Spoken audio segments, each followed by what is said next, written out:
ओम शांति। आज 31 मार्च 2025 सोमवार। साकार बाप दादा की मुरली। प्यार के सागर, आनंद के सागर, सुख के सागर हमारे मीठे मीठे बाबा बोले, मीठे बच्चे, तुम अभी पुरानी दुनिया के गेट से निकलकर शांति धाम और सुख धाम में जा रहे हो।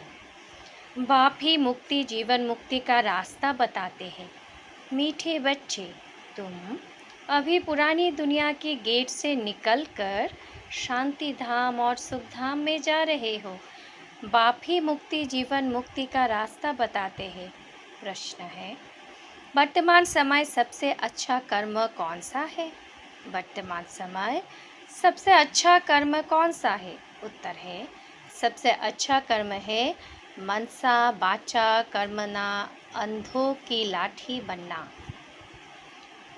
तुम बच्चों को विचार सागर मंथन करना चाहिए कि ऐसा कौन सा शब्द लिखे जो मनुष्य को घर का यानी मुक्ति का और जीवन मुक्ति का रास्ता मिल जाए।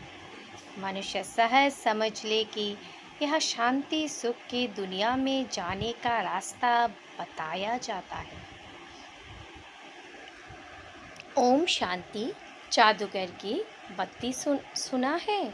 अलाउद्दीन की बत्ती भी गाया जाता है। अलाउद्दीन की बत्ती व जादूगर की बत्ती क्या क्या दिखाती है? बैकुंठ, स्वर्ग, सुखधाम। बत्ती को प्रकाश कहा जाता है। अभी तो अंधियारा है ना। अब यह जो प्रकाश दिखाने के लिए बच्चे प्रदर्शनी मेले करते हैं, इतना खर्चा करते हैं, माथा मारते हैं, पूछते हैं बाबा इनका नाम क्या रखें। यह बॉम्बे को कहते हैं gateway of India. Steamer पहले बॉम्बे में ही आते हैं। दिल्ली में भी इंडिया गेट है। अब अपना यह है गेट ऑफ मुक्ति, जीवन मुक्ति। 2 गेट्स है ना। हमेशा गेट 2 होते हैं, इन और आउट। एक से आना, दूसरे से जाना। यह भी ऐसे है। हम नई दुनिया में आते हैं, फिर पुरानी दुनिया से बाहर निकल अपने घर चले जाते हैं, परंतु वापस आपे ही तो हम जा नहीं सकते, क्योंकि घर को भूल गए हैं। गाइड चाहिए, वह भी हमको मिला है जो रास्ता बताते हैं। बच्चे जानते हैं बाबा हमको मुक्ति, जीवन मुक्ति, शांति और सुख का रास्ता बताते हैं। तो गेट ऑफ शांति धाम सुख धाम लिखे, विचार सागर मंथन करना होता है ना। बहुत ख्यालात चलते हैं। मुक्ति, जीवन मुक्ति किसको कहा जाता है वह भी कोई को पता नहीं है।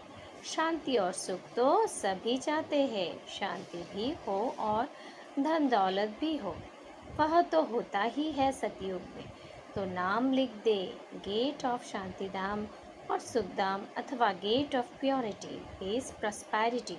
यह तो अच्छे अक्षर है, तीनों ही यह नहीं है तो इस पर फिर समझाना भी पड़े। नई दुनिया में यह सब था। नई दुनिया की स्थापना करने वाला है पतित पावन गॉड फादर। तो ज़रूर हमको इस पुरानी दुनिया से निकल घर जाना पड़े।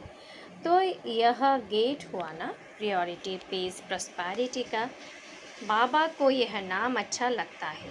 अब वास्तव में उसको ओपनिंग तो शिव बाबा करते हैं, परंतु इस ब्राह्मणों द्वारा कराते हैं। दुनिया में ओपनिंग सेरेमनी तो बहुत होती रहती है ना। कोई हॉस्पिटल की करेंगे, कोई यूनिवर्सिटी की करेंगे। यह तो एक ही बार होती है और इस समय ही होती है, तो इसलिए विचार किया जाता है। बच्चों ने लिखा, ब्रह्मा बाबा आकर उद्घाटन करें। बाप दादा दोनों को बुलाए। बाप कहते हैं तुम बाहर कहीं जा नहीं सकते, उद्घाटन करने के लिए जाए। विवेक नहीं कहता, कायदा नहीं, यह तो कोई भी खोल नहीं सकते हैं। अखबार में भी पड़ेगा प्रजापिता ब्रह्मा कुमार कुमारिया। यह नाम भी बड़ा अच्छा है ना। प्रजापिता तो सबका बाप हो गया, वह कोई कम है क्या? और फिर बाप खुद सेरेमनी कराते हैं। करण करण करण करण करावनहार है ना। बुद्धि में रहना चाहिए ना। हम स्वर्ग की स्थापना कर रहे हैं तो कितना पुरुषार्थ कर श्रीमत पर चलना चाहिए। वर्तमान समय मनसा वाचा कर्मणा, सबसे अच्छा कर्म तो एक ही है। अंधों की लाठी बनना, गाते भी है, हे प्रभु अंधों की लाठी, सब अंधे ही अंधे हैं। तो बाप आकर लाठी बनते हैं, ज्ञान का तीसरा नेत्र देते हैं, जिससे तुम स्वर्ग में नंबरवार पुरुषार्थ अनुसार जाते हो। नंबरवार तो है ही, यह बहुत बड़ी बेहद के हॉस्पिटल कम यूनिवर्सिटी है। समझाया जाता है आत्माओं का बाप परमपिता परमात्मा पतित पावन है। तुम उस बाप को याद करो तो सुखधाम चले जाएंगे। यह है हेल, इनको हेवन कहा जाता है। हेवन में है ही एक धर्म, भारत स्वर्ग था, दूसरा कोई धर्म नहीं था। यह सिर्फ याद करे, यह भी मनमना भाव है। हम स्वर्ग में सारे विश्व के मालिक थे, इतना भी याद नहीं पड़ता है। बुद्धि में है हमको बाप मिला है तो वह खुशी रहनी चाहिए, परंतु माया भी कम नहीं है। ऐसे बाप का बनकर फिर भी इतनी खुशी में नहीं रहते हैं, गुटके खाते रहते हैं। माया घड़ी घड़ी बहुत गुटके से खिलाती है, शिव बाबा की याद भुला देती है। खुद भी कहते हैं याद ठहरती नहीं है। बाप गुटका खिलाते हैं ज्ञान सागर में, माया फिर गुटका खिलाते हैं विषय सागर में। परा खुशी से गुटका खाने लग पड़ते हैं। बाप कहते हैं शिव बाबा को याद करो, माया फिर भुला देती है। बाप को याद ही नहीं करते, बाप को जानते ही नहीं। दुख हरता सुख करता तो परमपिता परमात्मा है ना, वह है ही दुख हरने वाला।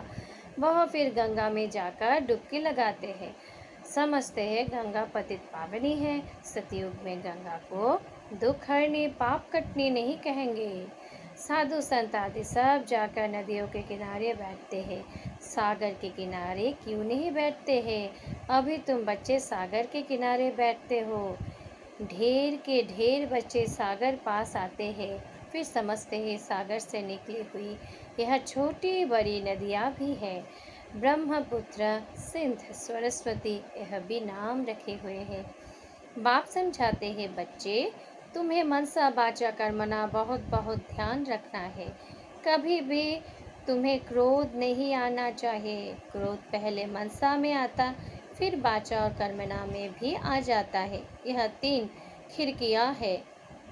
इसलिए बाप समझाते हैं मीठे बच्चे, वाचा अधिक नहीं चलाओ, शांति में रहो। वाचा में आए तो कर्मणा में आ जाएगा। क्या क्या 3 चीज़? मनसा वाचा कर्मणा, ये है क्रोध आने के 3 दरवाजे। गुस्सा पहले मनसा में आता है, फिर वाचा कर्मणा में आता है। तीनों खिड़कियाँ से निकलता है। पहले मनसा में आएगा। दुनिया वाले तो एक दो को दुख देते हैं, लड़ते झगड़ते रहते हैं। तुमको तो कोई को भी दुख नहीं देना है, ख्याल भी नहीं आना चाहिए। साइलेंस पे रहना बड़ा अच्छा है। तो बाप आकर स्वर्ग का अथवा सुख शांति का गेट बतलाते हैं, बच्चों को ही बतलाते हैं। बच्चों को कहते हैं तुम भी औरों को बतलाओ। प्योरिटी पीस प्रॉस्पेरिटी होती है स्वर्ग में। वहाँ कैसे जाते हैं, वहाँ समझाना है। यह महाभारत लड़ाई भी गेट खोलती है। बाबा का विचार सागर मंथन तो चलता है ना क्या नाम रखे? सवेरे विचार सागर मंथन करने से मक्खन निकलता है, अच्छी राय निकलती है। तब बाबा कहते हैं सवेरे उठ, बाप को याद करो और विचार सागर मंथन करो। क्या नाम रखा जाए, विचार करना चाहिए। कोई का अच्छा विचार भी निकलता है। अब तुम समझते हो पतित को पावन बनाना माना नर्कवासी से स्वर्गवासी बनाना। देवताएं पावन है तब तो उनके आगे माथा टेकते हैं। तुम अभी किसको माथा नहीं टेक सकते हो? कायदा नहीं, बाकी युक्ति से चलना चाहिए। साधु लोग अपने को ऊंच पवित्र समझते हैं, औरों को अपवित्र नीच समझते हैं। तुम भल जानते हो हम सबसे ऊंच है, परंतु कोई हाथ जोड़े तो रिस्पॉन्ड देना पड़े। हरिओम तत्सत करते हैं तो करना पड़े। युक्ति से नहीं चलेंगे तो वह हाथ नहीं आएगा। आएंगे। बड़ी युक्तियाँ चाहिए। जब मौत सिर पर आता है तो सभी भगवान का नाम लेता है। आजकल इत्तेफाक तो बहुत होते रहेंगे। आहिस्ते आहिस्ते आग फैलती है। आग शुरू होगी विलायत से, फिर आहिस्ते आहिस्ते सारी दुनिया जल जाएगी। पिछाड़ी में तुम बच्चे ही रह जाते हो। तुम्हारी आत्मा पवित्र हो जाती है तो फिर तुमको वहाँ नई दुनिया मिलती है। अलाउद्दीन की बत्ती भी मशहूर है ना। नोट ऐसा करने से कारून का खजाना मिल जाता है। हे भी बरोबर, तुम जानते हो अल्लाह अवलुद्दीन झट इशारों से साक्षात्कार कराते हैं। सिर्फ तुम शिव बाबा को याद करो तो सब साक्षात्कार हो जाएंगे। नौधा भक्ति से भी साक्षात्कार होता है ना। यह तुमको एम ऑब्जेक्ट का साक्षात्कार तो होता ही है। फिर तुम बाबा को, स्वर्ग को बहुत याद करेंगे, खरी खरी देखते रहेंगे। जो बाबा की याद में और ज्ञान में मस्त होंगे वही अंत की सभी सीन सिनरे देख सकेंगे। बड़ी मंजिल है। अपने को आत्मा समझ बाप को याद करना मासी का घर नहीं है। बहुत मेहनत है। याद ही मुख्य है। जैसे बाबा दिव्य दृष्टि दाता है तो स्वयं अपने लिए दिव्य दृष्टि दाता, स्वयं आपके लिए दिव्य दृष्टि दाता बनो। तुम ही याद की मेहनत में रहेंगे तो बहुत खुशी में रहेंगे और साक्षात्कार होते रहेंगे। यह सारी दुनिया भूल जाए, मनमना भवा हो जाए। बाकी क्या चाहिए? योग बल से फिर तुम अपना शरीर छोड़ देते हो। जैसे बाबा दिव्य दृष्टि देता है तो स्वयं अपने लिए दिव्य दृष्टि दाता बन जाएंगे। जैसे भक्ति मार्ग में तीव्र वेग से याद करते हैं तो साक्षात्कार होता है। अपनी मेहनत से जैसे दिव्य दृष्टि दाता बन जाए तो तुम भी याद के मेहनत में रहेंगे तो बहुत खुशी में रहेंगे और साक्षात्कार होते रहेंगे। यह सारी दुनिया भूल जाए, मनमना भव हो जाए। बाकी क्या चाहिए? योग बल से फिर तुम अपना शरीर छोड़ देते हो। भक्ति में भी मेहनत होती है, इसमें भी मेहनत चाहिए। मेहनत का रास्ता बाबा बहुत फर्स्ट क्लास बताते रहते हैं। अपने को आत्मा समझने से फिर देह का भान भी नहीं रहेगा। जैसे बाप समान बन जाएंगे, साक्षात्कार करते रहेंगे, खुशी भी बहुत रहेगी। रिजल्ट सारी पिछाड़ी की गाई हुई है। अपने नाम रूप से भी न्यारा होना है तो फिर दूसरे के नाम रूप को याद करने से क्या हालत होगी। नॉलेज तो बहुत सहज है। प्राचीन भारत का योग जो है, जादू उसमें है। बाबा ने समझाया है। ब्रह्म ज्ञानी भी ऐसे शरीर छोड़ते हैं। हम आत्मा है, परमात्मा में लीन होना है। लीन कोई होते नहीं है ब्रह्म ज्ञानी। ब्रह्मा ने देखा है बैठे बैठे शरीर छोड़ देते हैं। वायुमंडल बड़ा शांत रहता है। सन्नाटा जो हो जाता है, सन्नाटा भी उनको भासेगा जो ज्ञान मार्ग में होंगे, शांत में रहने वाले होंगे। बाकी कोई बच्चे तो अभी बेबिया है, घड़ी घड़ी गिर पड़ते हैं। इसमें बहुत बहुत गुप्त मेहनत है। भक्ति मार्ग की मेहनत प्रत्यक्ष होती है।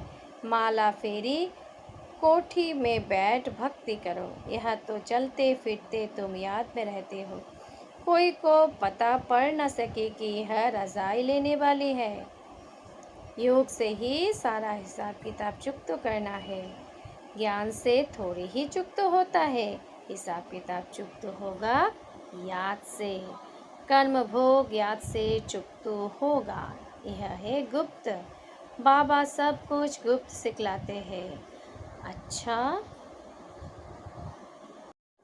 अच्छा, मीठे मीठे सिके लधे बच्चों प्रति माता पिता बाप दादा का याद, प्यार और गुड मॉर्निंग। रूहानी बाप की रूहानी बच्चों को नमस्ते। हम रूहानी बच्चों की रूहानी माता पिता को भी बहुत बहुत दिलो जान से नमस्ते नमस्ते नमस्ते। शुक्रिया बाबा, शुक्रिया। धारणा के लिए मुख्य सार नंबर 1, मनसा वाचा कर्मणा, कभी भी क्रोध नहीं करना है। मनसा वाचा कर्मणा कभी भी क्रोध नहीं करना है। इन तीनों खिड़कियों पर बहुत ध्यान रखना है। वाचा अधिक नहीं चलाना है। एक दो को दुख नहीं देना है। वाचा अधिक नहीं चलाना है। एक दो को दुख नहीं देना है। नंबर 2, ज्ञान और योग में मस्त रह अंतिम सीन सिनरी देखनी है। ज्ञान और योग में मस्त रह अंतिम सीन सीनरी देखनी है। अपने व दूसरों के नाम रूप को भूल में आत्मा हो, इस स्मृति से देहभान को समाप्त करना है। अपने व दूसरे के नाम रूप को भूल में आत्मा हो, इस स्मृति से देहभान को समाप्त करना है। वरदान है, स्नेह के बाण द्वारा स्नेह में घायल करने वाले स्नेह और प्राप्ति संपन्न लवलीन आत्मा भव। स्नेह के बाण द्वारा स्नेह में घायल करने वाले स्नेह और प्राप्ति संपन्न लवलीन आत्मा भव। विस्तार है, जैसे लौकिक रीति से कोई किसके स्नेह में लवलीन होता है तो चेहरे से, नैनों से, वाणी से अनुभव होता है कि यह लवलीन है, आशिक है। ऐसे जब स्टेज पर जाते हो तो जितना अपने अंदर बाप का स्नेह इमार्ज होगा, इतना ही स्नेह का बाण औरों को भी स्नेह में घायल कर देगा। भाषण के लिंक सोचना, पॉइंट दोहराना, यह स्वरूप नहीं हो। स्नेह और प्राप्ति का संपन्न स्वरूप लवलीन स्वरूप हो। ऑथोरिटी होकर बोलने से उसका प्रभाव पड़ता है। स्लोगन है, संपूर्णता द्वारा समाप्ति के समय को समेट लाओ। संपूर्णता द्वारा समाप्ति के समय को समेट लाओ। अव्यक्त इशारे, सत्यता और सभ्यता रूपी कल्चर को अपनाओ। यह तो सब समझने लगे हैं कि यहाँ कोई है, लेकिन यही है और यह एक ही है। यह हलचल का हल अब चलाओ। अभी और भी है, यह भी है, यहाँ तक पहुँचे है, लेकिन यह एक ही है। अभी ऐसा तेल लगाओ। धरनी तो बन गई और बनती जाएगी, लेकिन जो फाउंडेशन है, नवीनता है, बीज है, वह है नया ज्ञान। निस्वार्थ प्यार है, रूहानी प्यार है। यह तो अनुभव करते हैं, लेकिन अभी प्यार के साथ साथ ज्ञान की ऑथोरिटी वाली आत्माएं हैं। सत्य ज्ञान की ऑथोरिटी है। यह प्रत्यक्ष करो, तब प्रत्यक्षता हो। ओम शांति, ओम शांति, ओम शांति।